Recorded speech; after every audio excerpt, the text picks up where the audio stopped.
السلام علیکم ورحمۃ اللہ وبرکاتہ۔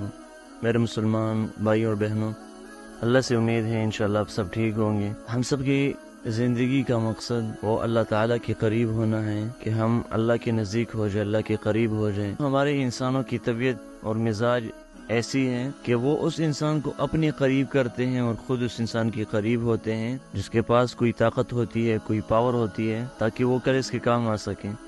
اگر ہم دیکھیں تو دنیا کی تمام طاقتیں اور آخرت کی اللہ کے پاس ہیں، ہر قسم کی پاور اللہ کے پاس ہے، تو اللہ کے قریب ہونا چاہیے ہمیں۔ اللہ کے قریب ایک مومن مسلمان کیسے ہوتا ہے؟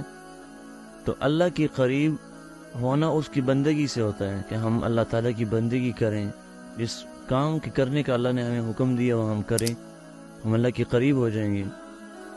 تو مین پوائنٹ اللہ کے قریب ہونا، وہ اللہ کی عبادت کرنا ہے۔ کچھ عبادات ایسی ہیں جس کی وجہ سے مومن زیادہ اللہ کے قریب ہوتا ہے، جیسا کہ اللہ تعالیٰ سورۃ العلق میں فرماتے ہیں، اعوذ باللہ من الشیطان الرجیم، بسم اللہ الرحمن الرحیم، واسجد واقترب، سجدہ کر اور اللہ کے قریب ہو جا۔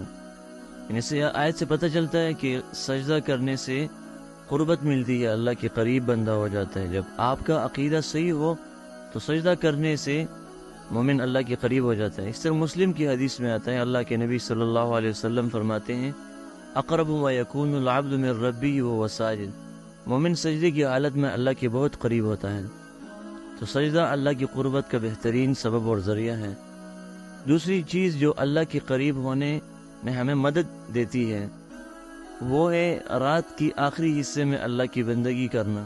یہ جامع ترمذی کی روایت ہے، اللہ کے نبی صلی اللہ علیہ وسلم فرماتے ہیں، اقرب ما یکون الرب من العبد فی جوف اللیل الآخر، اللہ رات کے آخری حصے میں مومن کے قریب ہوتا ہے۔